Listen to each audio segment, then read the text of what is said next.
Bienvenido o bienvenida al podcast que te enseña a vivir de tu pasión, es decir, vivir de la fotografía, donde semana tras semana te traemos todo lo referente al mundo fotográfico como negocio. Además, ya sabes que también dispone de los cursos que tenemos dentro de nuestra propia academia, que son tanto de marketing como de fotografía y que te van a ayudar a impulsar tu negocio fotográfico en este caso, o como si quieres empezar a crear el tuyo propio desde cero.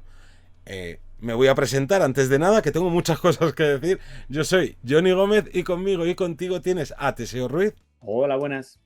Y ahora que ya nos hemos presentado, puedo seguir contándote cosas, y es que seguimos con el curso que se está publicando esta semana, que es este nuevo tipo de cursos que vamos a ir sacando, donde vas a poder acompañarnos en trabajos reales que van desde la primera toma de contacto que tenemos con el cliente hasta el último momento en el que ya entregas todo tu trabajo al cliente. Y además, como siempre, hay más cosas, siempre hay más cosas, y es que el viernes ya sabes que tienes tu ración semanal de Photoshop. Vas a aprender nuevas herramientas, nuevas técnicas que vas a poder ir juntando ahí para esta super biblioteca, enciclopedia que estamos creando dentro de nuestra plataforma de cursos. ¿Y el podcast de qué trata esta semana el podcast? Muy sencillo, hacemos una entrevista a Miguel de Photomath, que es un fotógrafo que lleva muchos años ya en esto y que además tiene una particularidad, que trabaja casi siempre con flashes speedlight, flashes de mano, que es algo que a veces te puede chocar, sobre todo si estás empezando, digamos que en fotografía, que pienses que no, el fotógrafo bueno que lleva muchos años solo trabaja con flashes súper grandes y súper caros. Pero no, para eso vamos a hacer esta entrevista a este gran profesional para que nos cuente cómo es su día a día, cómo ha llegado hasta aquí y demás cosas. Pero qué mejor que él para presentarse. Hola, soy Miguel Ángel Muñoz, soy en principio fotógrafo. Con el paso del tiempo, muy poco después, me dediqué a enseñar fotografía, divulgador de manera general, y con el tiempo eso se convirtió también en videógrafo, porque al final el soporte en el que empecé a contar más cosas fue el soporte en vídeo. Así que, pues eso, soy un apasionado de la fotografía, de la imagen, del vídeo, que ha pasado a la prueba de fuego. Es decir, ya llevo muchísimo tiempo en esto y me sigue apasionando. Así que yo creo que ya esto no se cura. Oye, pero cuéntanos el inicio, porque como dices tú, ya tienes bastante solera. Ahora iremos desgranando cómo ha ido pasando todo eso, pero nos interesa siempre los inicios porque es donde mucha gente se siente identificada, ¿no? Con cada uno de los autores. ¿Cómo llegó un poco la fotografía a ti? ¿Fue desde pequeñito o realmente a lo mejor en la universidad o realizando un curso? No sé, cuéntanos un poco. A mí siempre me había gustado. Había una cámara en casa, la cámara que tenían mis padres, una Berlisa Curve Color, un clásico, y siempre me resultaba curioso eso de hacer fotografías. No tenía mucha idea, había una tablita detrás que ponía pues para el sol, sombra, luz, día nublado y tal, y poco más. Entonces con eso controlabas, en el fondo estabas controlando velocidad de obturación y diafragma, pero no lo sabías. Había unos numeritos y donde estabas lo girabas y ya está. Hacía fotografías, pero hablamos de los 80, o sea, hace mucho tiempo de eso. Y bueno, entonces las fotografías era una cosa que como mucho te podías dedicar a hacer de vez en cuando, porque los carretes valían mucho dinero, porque era muy caro revelar, y pensabas, bueno, esto es, pues me gustaría dedicarme a esto igual que a correr en Fórmula 1 o a cosas así. O sea, lo veías como algo totalmente distante, muy difícil y tal. Hasta que al final, bueno, pues las circunstancias me llevaron a estudiar en la Escuela de Artes Aplicadas sin tener muy claro al principio si me iba a vencer más por el tema del diseño gráfico o por el tema de la fotografía. Estaba ahí con mis dudas. Perdón. Y finalmente, la fotografía. Tuve un profesor que era profesor en ambas disciplinas y me dijo, no te engañes. Si te pasas todo el rato buscando excusas para hacer fotos, tienes que hacer fotografía, no diseño. Y es cierto. Y al final, bueno, pues ahí, pero que eso, ¿no? Que estaba ahí con... Y bueno, hacía fotografías por gusto, pero no pensaba que era algo realmente inaccesible, algo muy difícil.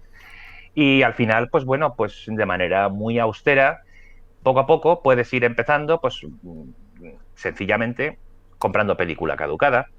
No por lo que se compra ahora, sino...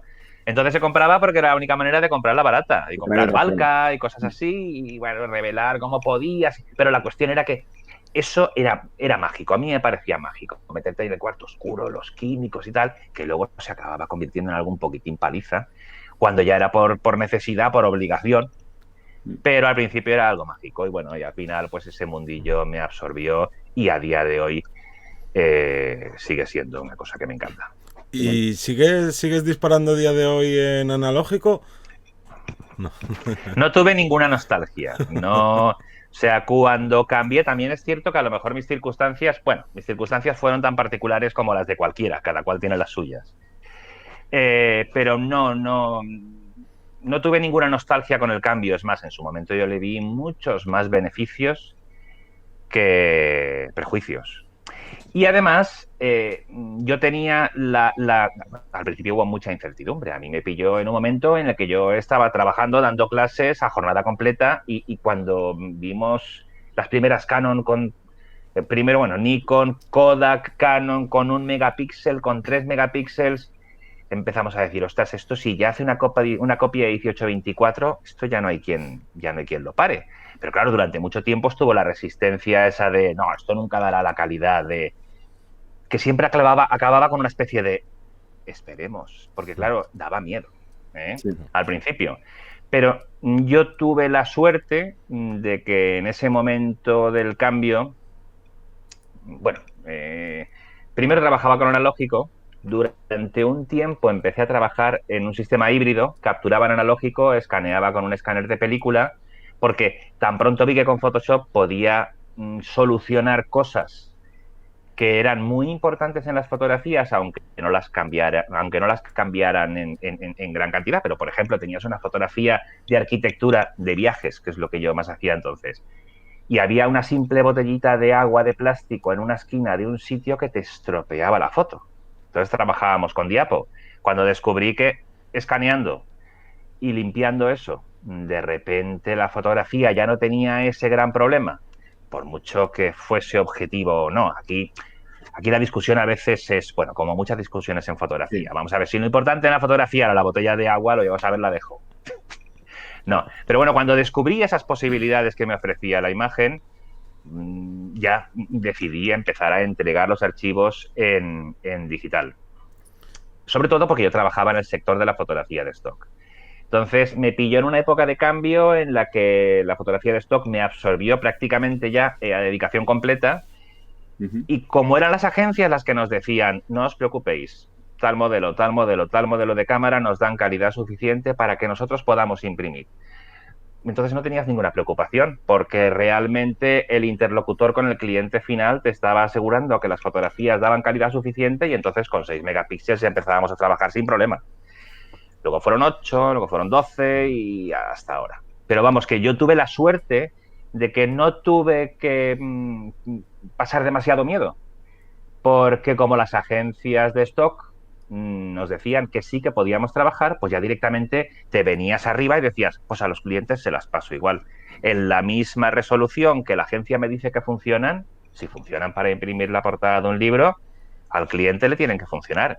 Y con esa especie de confianza sin tener demasiada certidumbre empezamos a tener tranquilidad. Entonces, en mi sector, el cambio posible fue muy rápido. Digo posible porque yo tuve que alargar mucho tiempo al sistema híbrido porque, claro, una inversión en cámara digital en aquella época no era broma. No era una pasta. Claro. Entonces, durante un tiempo seguí trabajando con película hasta que me di cuenta que si seguía comprando mucha película, la cámara digital ya no valía tanto. Porque ese era otro de los grandes avances. Tú te ibas de viaje, yo qué sé, un mes a un sitio y te gastabas muchísimo más en película que en dormir y comer. Y claro, sí. Entonces aquello era un lujo. Claro. Era algo que pensabas que era, decías, tiene que haber fallo, debe ser imposible. No puede ser. Y oye, y era. Sí. Oye, ¿y de tus compañeros en su momento, o de colaboradores, o de gente que conocieras, ese cambio de analógico a digital, ese reciclaje, esa actualización, hizo mella? ¿Hubo mucha gente que se quedó en el camino? Porque yo, compañeros que hablaba, muchos no llegaban a quedarse en el camino, pero sí que es cierto que ya era muy difícil que se readaptasen, era muy difícil que volvieran O sea, como dices tú, tenían un carácter a lo mejor un poco más purista o más conservador, sería a lo mejor la palabra, y les costaba más, y a día de hoy dejaron de ser profesionales, o por compañeros que me comentan, ¿no? Por tenerlo como hobby, porque no terminaron de adaptarse a ello. ¿En tu caso conoces mucha gente que fue así o cuéntanos un poco? Sí, hay un porcentaje muy alto de gente que le vino muy cuesta arriba el cambio por muchas razones. En algunos casos, hay gente que le pillaba con una inversión más o menos reciente, pero no amortizada y decía, yo ahora Claro. no puedo. Si la inversión era muy grande, pues a lo mejor era de formato medio o placas y podías cambiar solo el respaldo. Pero si la inversión era de un cuerpo de cámara y entonces, dentro de ti se produce una especie de resistencia que dices, yo tengo que amortizar esto, pero claro, la cuestión es que no nos dábamos cuenta de que la evolución al digital era independiente de nuestros gustos y que Sí. además ya llevaba su ritmo. No lo íbamos a marcar nosotros. Claro.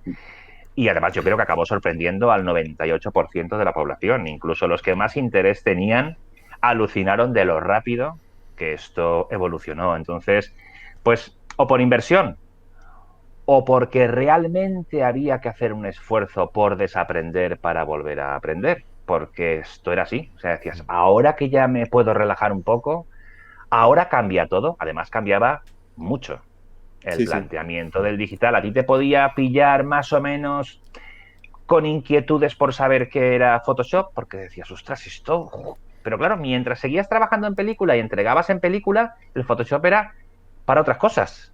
No sabíamos bien para cuáles, porque No. decías, esto está bien, pero es como si te dedicas a escribir novelas y te enseñan un instrumento musical. Y dices, no, bien, es divertido, pero no sé qué aplicación tendrá en mi campo. Claro, entonces no nos dábamos cuenta, no solo eso, sino de lo que se nos venía encima cuando el digital unificase todo, foto, vídeo y hasta anteayer prácticamente aún oyes a veces aquello de no, pero no es lo mismo.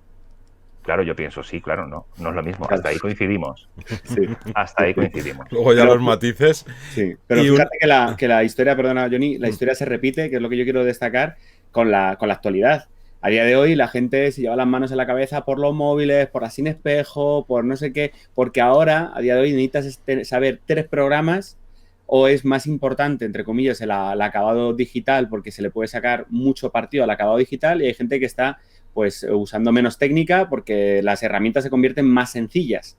Entonces, yo creo que es un paso relativamente parecido, no es tan, a lo mejor no es tan exagerado, pero a día de hoy igual muchos fotógrafos y fotógrafas que se quedan en la cámara, la reflex, no le saques la reflex, no uses programas que no sabes, especializados o programas de edición rápidos, porque como que le quitan valor a ese acabado en reflex con los máximos megapíxeles tal. Yo creo que volvemos a un cambio ni mejor ni peor, yo creo que es una evolución, porque eso ya el tiempo nos dirá si vamos a mejor o peor, pero no sé si tú lo ves parecido, ¿no? También hay un cambio ahí de las redes sociales. En su momento fue la digitalización, ahora las redes sociales, la fuerza que hacen sobre la fotografía. Va a cambiar nuestro concepto de ver las fotografías en horizontal a vertical. A día de hoy ya mucha gente, por ejemplo, graba en vídeo en vertical, que para mí antes era pues un sufrir y Sangrar bueno, ojos. me ha tocado implementarlo. Pero hasta el extremo de que ya los gimbal ya tienen la posibilidad de clic rápido para grabar stories, para grabar... Hoy se llaman stories, pasado mañana se llamará otra cosa, pero que ya eso que era aberrante anteayer de ¡hoy me ha grabado el vídeo en vertical! Sí, sí, sí. Va de retro. No, ahora ya en vertical y si no, pues al final será en cuadrado. Pero que esto lleva ocurriendo desde mediados del siglo XIX. O sea, la fotografía, por muchas circunstancias históricas, ya surge acomplejada. Entonces surge ya con la... que no se note que esto va solo.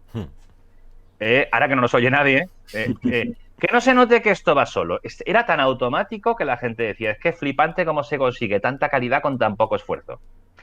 Entonces, vamos a hacerlo complicado. Y ya el pictorialismo ya dice, bueno, pues vamos a complicarlo. Vamos a hacer las figuritas por separado y luego las juntamos en un prado cuando podríamos haber hecho la foto en el prado directamente.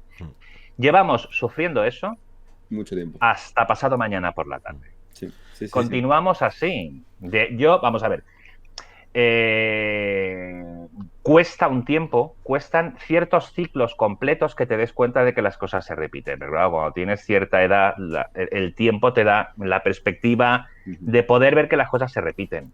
Yo qué sé, pues por ejemplo, por poner un caso, cuando te compras la primera cámara digital, como te crees que se va a acabar el mundo unos días después, te compras la cámara digital y todos los repuestos posibles, por eso has ahorrado tanto, varias baterías, cargadores, tal. Se llega a quedar la cámara obsoleta antes de que agotes todas las baterías que tú pensabas que no te iban a dar abasto. Y entonces vas arrastrando esos lastres hasta que con el tiempo vas diciendo menos lastre, menos lastre. Y al final pues hay cosas que ya no te... Aunque también es cierto que yo, por necesidad, no solo por gusto, por necesidad, siempre he tenido que ser austero. Tuve que ser austero desde el principio. Yo tenía mi Nikon FM2 y los objetivos. Entonces, ¿qué hacía? Lo que ahora se llama street photography, o sea, lo que entonces se llamaba reportaje. ¿Por qué? Porque no podía hacer otra cosa. Yeah. No tenía ni con qué iluminar. Que de ahí vino, lo primero que tuve fue un 5 en 1, por eso sigo siendo un apasionado del 5 en 1, y lo siguiente que tuve fue un flash portátil. Y con ello me he quedado hasta ahora, fíjate tú, ¿sabes? O sea, que yo he sido austero desde el principio y lo sigo aplicando. He cometido ciertos errores, como por ejemplo este de las baterías, mea culpa, porque, claro, dices... te dicen, llévate alguna batería más porque, claro, vas acojonado. Dices, pues voy a coger una batería, no vaya a ser que pase algo, un apocalipsis o algo así.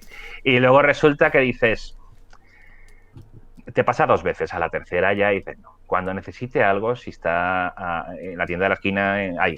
Entonces vas... Pero también es cierto que es, bueno, una inercia propia de ser austero por costumbre. No quiero con esto generalizarlo ni decir que es mejor ni que es peor. Es mi manera de ver las cosas.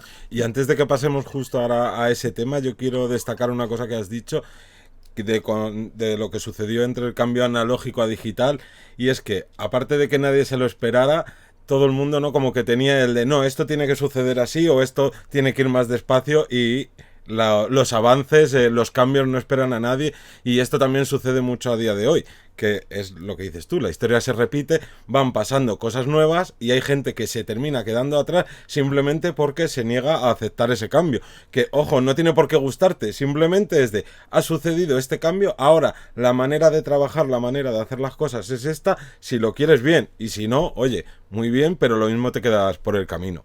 Sí. Sí, tal cual. Sí, efectivamente. Yo tengo muchos amiguetes que trabajan con analógico y con digital y saben lo que hacen en cada momento. O sea, yo creo que aquí la cuestión no está en cuántas puertas abres, sino en cuántas no abres. Cuando esto no es solo un hobby, vamos a ver, yo también estoy condicionado por mi perspectiva. Esto es mi trabajo. Aparte de que me gusta mucho, me apasiona. De hecho, yo estudié y me licencié en filosofía, además de la fotografía, pero a mí la filosofía me ha servido pues para muchísimas cosas en esta vida, incluso para ver la fotografía con otros ojos, pero profesionalmente lo que me llena sigue siendo la fotografía y el vídeo, me gusta muchísimo. ¿Y por qué os decía yo esto? Por lo de las puertas, que yo estoy condicionado porque es mi trabajo, entonces tampoco quiero generalizar y decir que debería verse así, pero no me puedo cerrar puertas. De hecho, vamos, yo considero que un consejo primordial para cualquier persona en nuestro sector es no dejes de aprender nunca, porque el día que creas que lo sabes todo, ya estás perdido. Además, no solo ahora porque el tema sea digital, es que antes con analógico era lo mismo. O sea, siempre había nuevas formas de hacer las cosas porque no todo era qué ritmos musicales haces con el tambor cuando agitas, cuando estás revelando. Es que era aprender a mirar, es una carrera infinita. Sí. Siempre tienes mejores formas de hacer las cosas. Así que en nuestro sector y en muchísimos más, si tienes la suerte de que te gusta lo que haces, la propia inquietud te lleva a aprender continuamente. Pero si no, es un buen consejo, es decir, por si acaso estate al día. No vaya a ser que las cosas cambien. Y ahora entrando en el tema que ya has introducido antes un poquito de esta iluminación que has denominado austera, ¿cómo te ha afectado a ti o cómo te ha marcado tu carrera como fotógrafo el especializarte en este tipo de fotografía de flash portátil en vez de tirar de los grandes flashes y todo eso que en fotografía es cuanto más grande y más te cueste, siempre es lo mejor y no puedes optar por otras cosas? Bueno, nuestro mundillo está lleno de chascarrillos de ese tipo. Pues bueno, ha sido una curva más o menos de bajada y luego de mucha subida. Porque al principio, yo lo cuento siempre, que no, vamos a ver, que además me parece muy formativo, muy de ayuda para quien está empezando, contarle mi verdad. Y mi verdad es que yo en su momento no me compré un maletín de flashes porque no me lo podía permitir. O sea, yo no tuve desde el principio la mentalidad de decir, no, flashes grandes, no. Yo siempre flash portátil. No, yo al principio no tenía ni criterio para decidir si flash portátil o grande o... Yo qué sé. Yo quería hacer las fotos como las que yo veía y veía que se gastaban unos cartuchos brutales para iluminar y decía, pues tendrá que usarse eso. Yo qué sé. Estudias en la escuela de artes, ves los flashes y dices, pues tendrán que ser esos. Y claro, cuando tienes un flash portátil, tú mismo no confías en lo que tienes delante porque no quieres ver la realidad de lo que tienes en las manos. Pero que eso nos pasaba entonces y nos pasa ahora también. Pero como no me lo podía permitir, pues no tenía más alternativas. Entonces llega un momento que al final haces pruebas, ¿sabes? Y claro, pues coges un flash y dices, pues vamos a probar con un cable. Los cables PC-Sync de toda la vida, de los que como te enganchas, que como te dices cuenta te daba el calambrazo y además que se caían cada 2 por 3 y además en analógico, que claro, veías las fotografías y eso parecía una pista de ajedrez. Veía los contactos y era un tablero de ajedrez, descuadrado. O quemadas o oscuras, pero acertarlo era muy difícil. Pero bueno, de vez en cuando salía una bien y decía, y claro, te pensabas, bueno, pues ha salido alguna bien, al menos no me he de comprar el maletín de flashes y a lo mejor te gastabas casi lo mismo en película. Pero bueno, no era lo mismo, pero que era muy poco eficaz, muy poco eficaz. Pero bueno, en todo caso, como no tenías posibilidad de comprarte un maletín de flashes porque no te podías empeñar, porque tampoco podías tener la seguridad de que fueses a tener clientes suficientes como para compensar ese gasto, pues al final sigues haciendo fotografía de reportaje, todo lo que sea con luz natural. Y arquitectura si te dejan, y algo de interiorismo, y algo de retratos, pero siempre fuera. Pero claro, siempre ves que no. Y de vez en cuando pruebas con un flash. Pero tiene que ser con gente de confianza porque, claro, es que yo era un peñazo. La gente no podía ser serio con clientes que no conocieses. No podía decir, vamos a probar esto, pero a lo mejor estamos toda la tarde para hacer una foto. No podía ser. Pero bueno, la cuestión es que, insisto, como no había alternativa, al final pruebas con el flash portátil. Hasta que fue pasando el tiempo, con Photoshop se podía ya disimular algunos errores y tal, pero luego vino un momento mágico que fue cuando Dave Hobby lanzó el blog Strobist. Porque eso tuvo un boom, un eco tan importante, porque es que nos pilló a mogollón de gente esperando que alguien nos recordase ese flash portátil más la ventanita de la cámara digital. Que es cierto que hayamos probado cosas, pero al final te pilla pues en otros menesteres, con otras ocupaciones, pruebas, pero no caes en la cuenta de que tienes ya un flashmetro en el respaldo de la cámara. Y bueno, y eso realmente fue un acelerador del proceso. Y entonces, entre eso y Joe McNally, que para mí son los dos referentes, no son mejores, son los que me pillaron en el momento más sensible. Para mí, fueron los que me empujaron. Por desgracia no los conozco en persona, si no se lo agradecería en persona. Pero fueron de verdad los que, cuando tú veías los resultados decías, ya no hay vuelta atrás. O sea, hasta ahora no se lo decía a nadie, pero dudaba. Ya no dudo. Y claro, eso fue, vamos, para millones de personas y yo estoy entre ellas, ¿no? O sea, para muchísima gente fue un boom. Y a partir de ahí empiezas ya a sacarle más partido, a darte cuenta de la dirección, del uso de los paraguas, la luz dura, suave, darte cuenta de que no pasa nada por meter 3 flashes juntos, sino que ya tienes un flash grande. Entonces me fui acostumbrando a eso, yo me desplazo mucho con la moto, ya que llevaba poco peso, pues me podía desplazar así. Como nunca tuve maletón ni nada grande que llevar, pues tampoco me hacía falta coche. Y unas cosas llevan a otras, y al final con el tiempo acabé trabajando con eso, y llegó un momento en el que pues me di cuenta que ya no me hacía falta el flash, los flashes de estudio, y además es que ya llega un momento que ya no tenía un hueco en mi manera de trabajar, porque dices, ahora, ¿cómo me muevo yo con esto? Entonces sigo guardando un recuerdo muy, muy grato de cuando veía los maletines y decía, ¡ay, qué pasada! ¡Qué pasada! Pero es como cuando ves una caja de rotuladores enormes en diseño gráfico que dices, ¡oh! Esto es... pero nada, de hecho después he trabajado muchísimo con flashes de estudio, pero me refiero que yo, o sea, yo no tengo ninguna enemistad con ellos, lo que pasa es que para mí ya no son una adquisición apetecible, porque está totalmente fuera de lo que yo usaría de manera habitual. De hecho, por aquí detrás tengo trastos y cada ventana tiene un flash portátil puesto.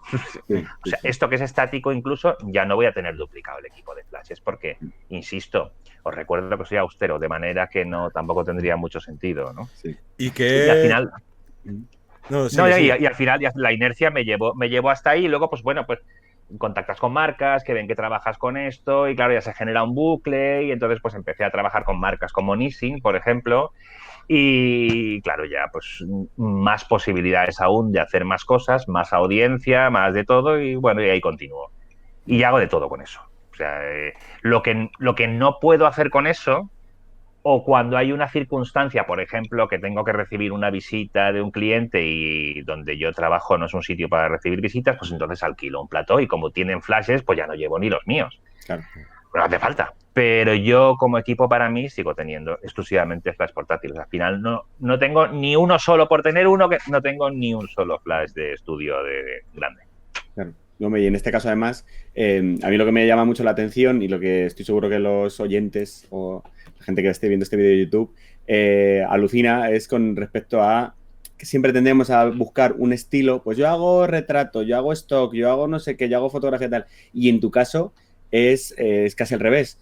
Me gusta mucho la iluminación, en este caso más minimalista, vamos a llamarlo así. Me gusta trabajar con un speedlight, con un flash de mano, con varios, con tal. Y a partir de esta especialidad en iluminación, que se me da bien, que me gusta, que sé que lo voy haciendo bien, vale, ¿qué trabajos o a qué me puedo adaptar o cuáles son los perfiles en los que yo me puedo adaptar? O sea, es distinto a lo que se suele plantear y en tu caso con un resultado más que óptimo para poder vivir de ello, pero que abre un montón de posibilidades a gente que a lo mejor diga, es que a mí me encanta la iluminación o me encanta una técnica en concreto, vale, ¿a qué lo puedo aplicar? ¿A qué puedo luego, con qué puedo jugar para luego añadir ese trabajo? Y me parece muy interesante cambiar ese paradigma, esa idea, porque, repito, se suele decir, no, yo lo tengo claro, yo quiero hacer retrato, yo quiero hacer no sé qué, o yo quiero... Espera, ¿qué sabes hacer? ¿Qué te gusta hacer dentro de la fotografía? Y a partir de ahí, ¿cómo lo podemos vender o cómo podemos utilizarlo, ¿no? Para ir a un lado a otro.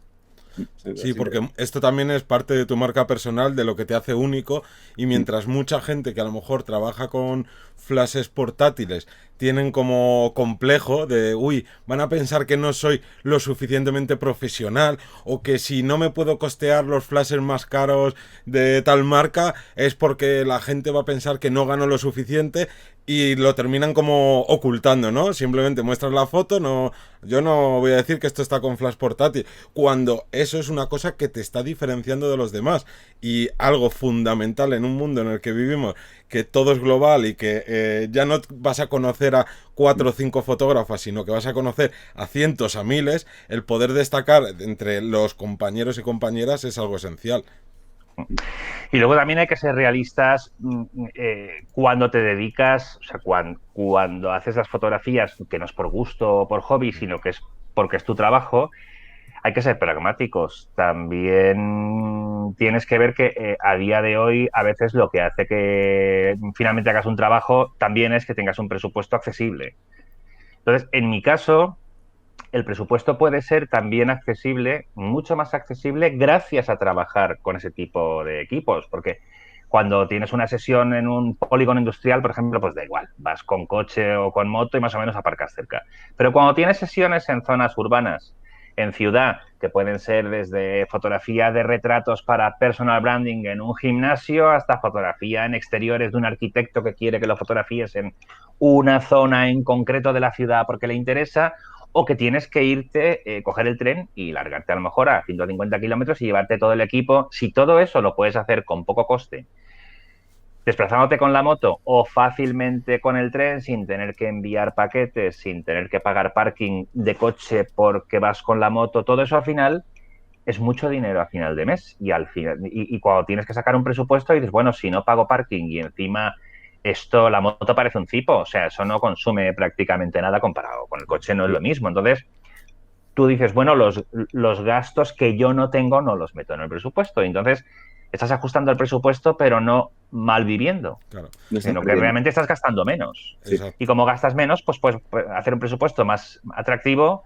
y a veces, nos guste o no, ahí está la clave de conseguir el trabajo, ¿no? Es que es así Tal cual. de como lo quieras llamar, pero son Ujú. las circunstancias. Realmente, la época aquella de los presupuestos brutales y tal, eso ya no.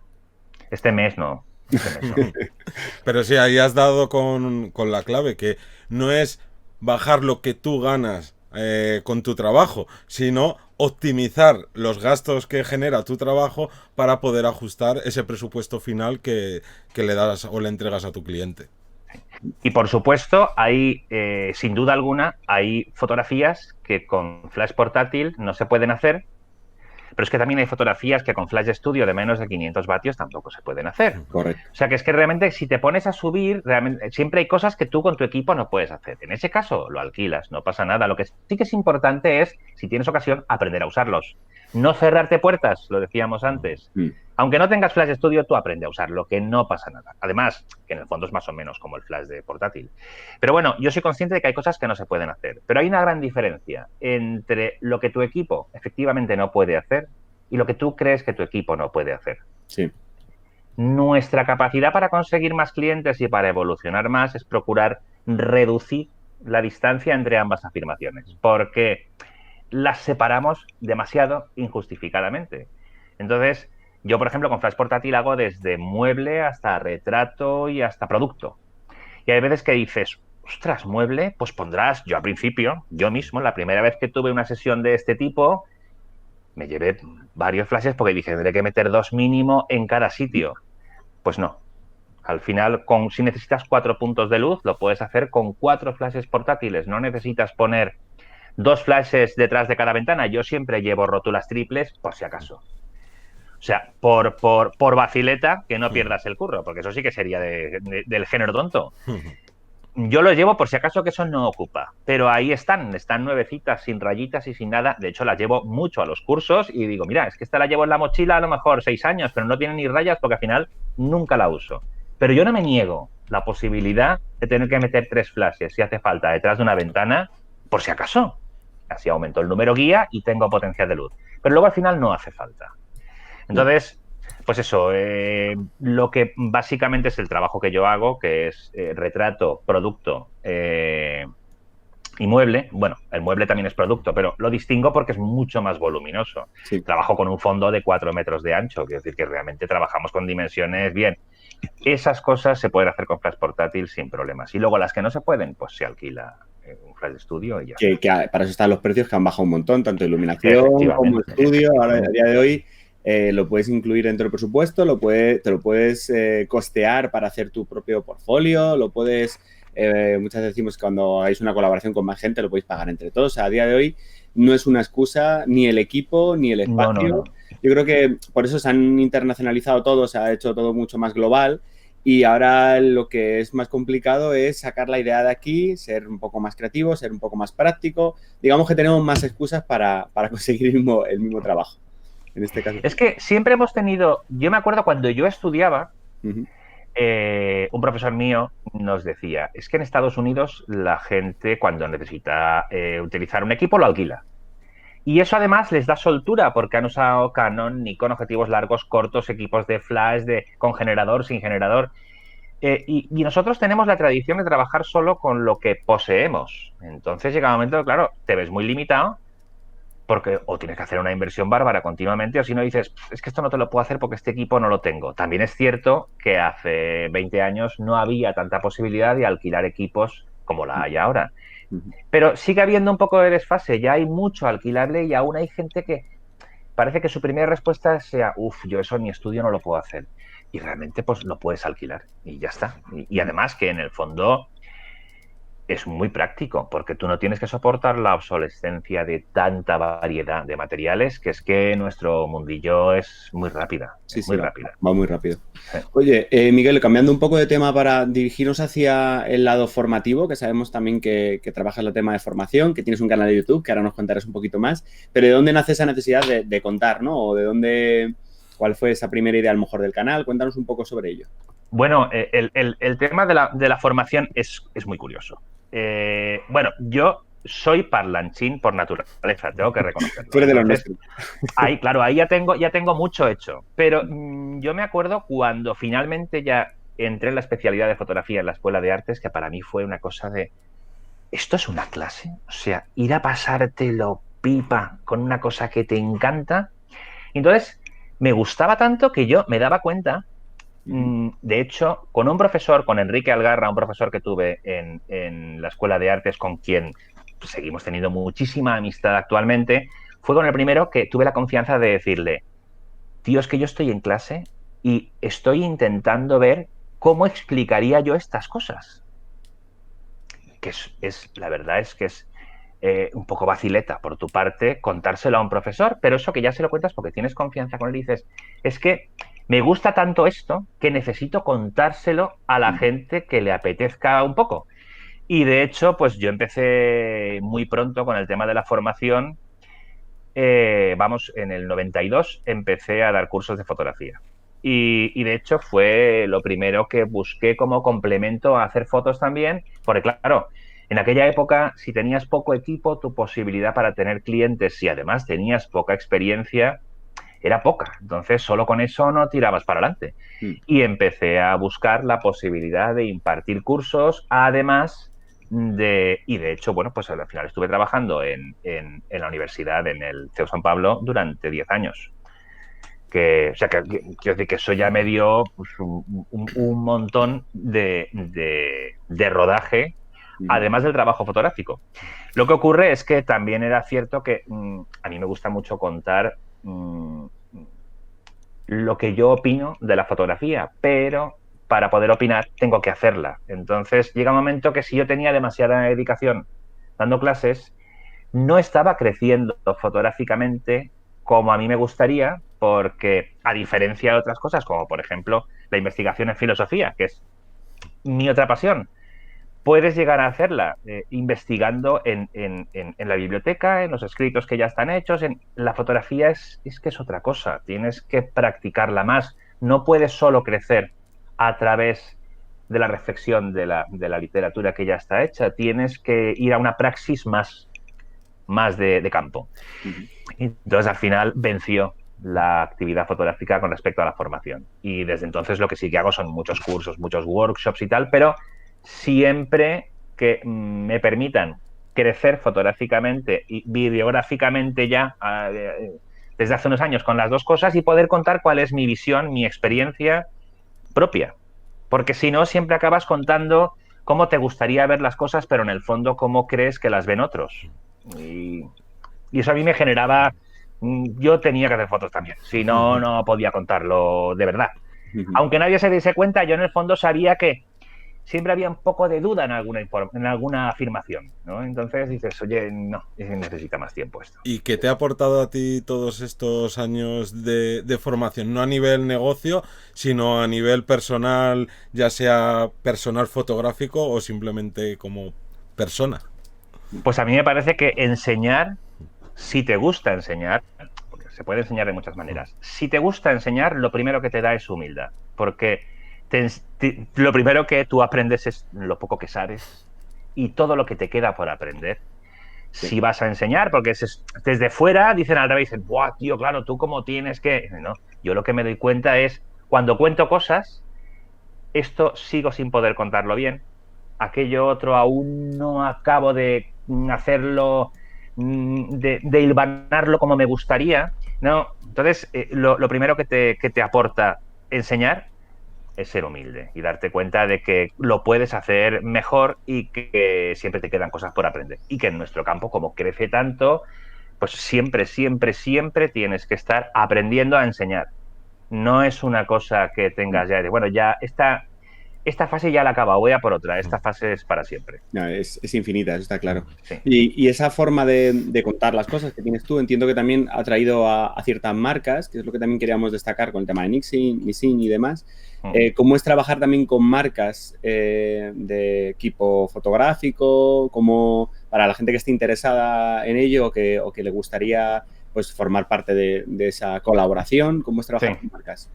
Hombre, yo trabajo sobre todo con las marcas no exclusivamente, pero fundamentalmente con las marcas de Fotima, del importador Fotima Import, que se dedican al mundo audiovisual, audio, foto y vídeo.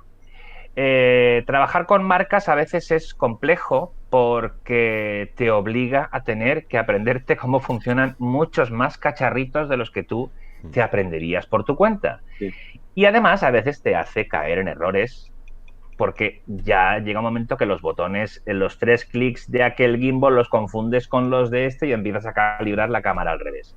Es cierto que te aporta mucho porque, claro, te aporta el rodaje de tocar todos los equipos, de conocer a través de las preguntas de los usuarios y las usuarias una variedad de problemas con los que te puedes encontrar que por tu cuenta no te encontrarías. Entonces, hay veces que tienes hasta soluciones. Porque hay gente que ha encontrado, es que esto, claro, si lo monto en la Sony, resulta que hay en el menú, ya he encontrado que en el menú, si activas el flash externo, y entonces te lo apuntas y eso te ayuda mucho.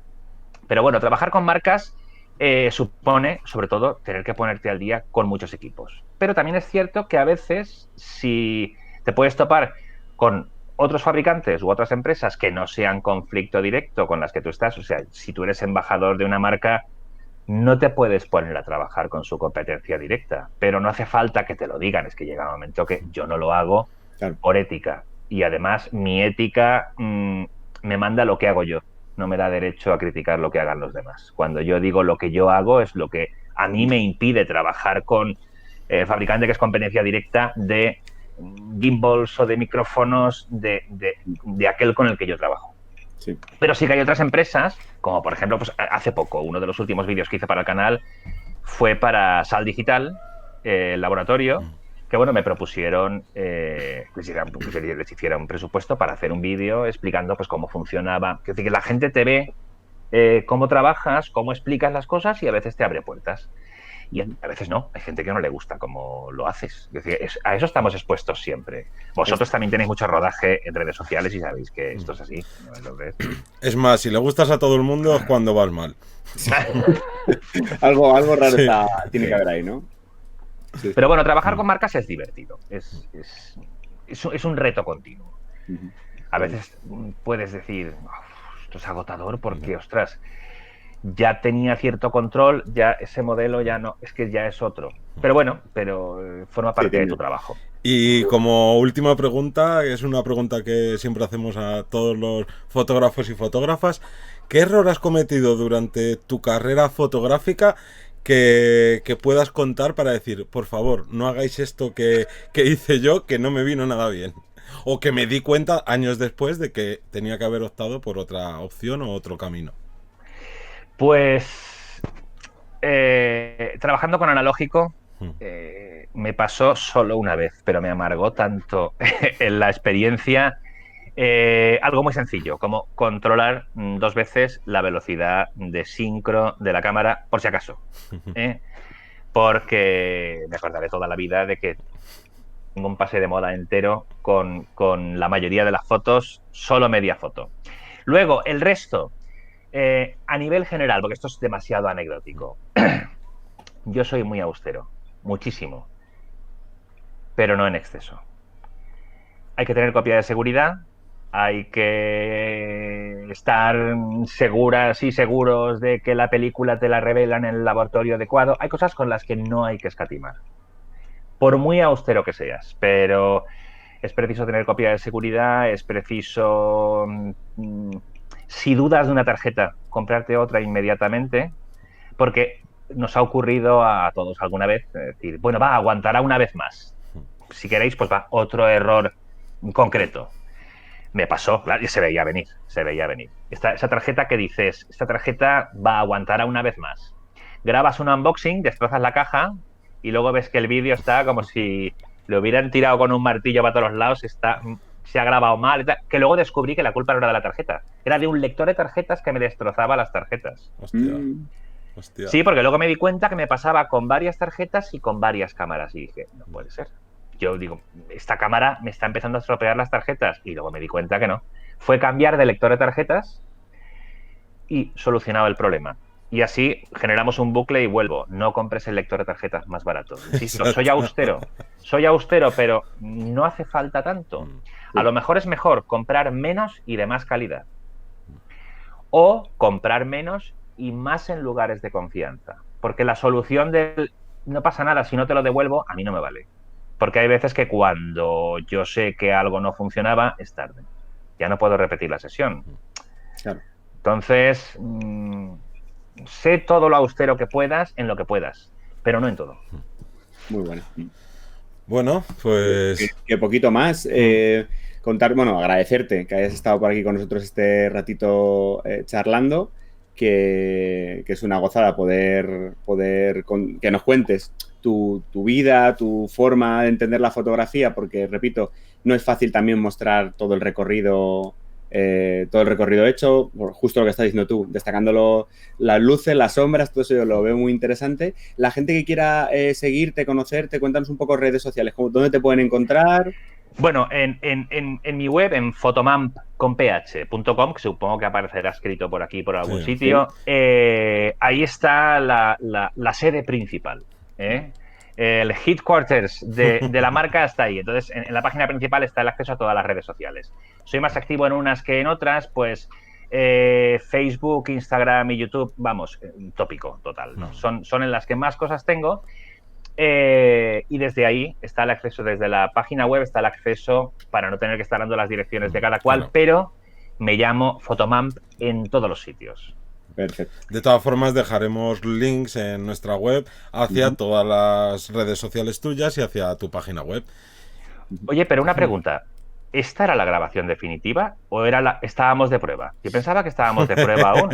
¿Esto se ha quedado ya grabado? Esto ya no hay vuelta atrás. Podríais haber avisado ya, vale. No, bromas aparte. De verdad os agradezco muchísimo que hayáis contado conmigo para que charlemos un rato en vuestro canal. Es un placer.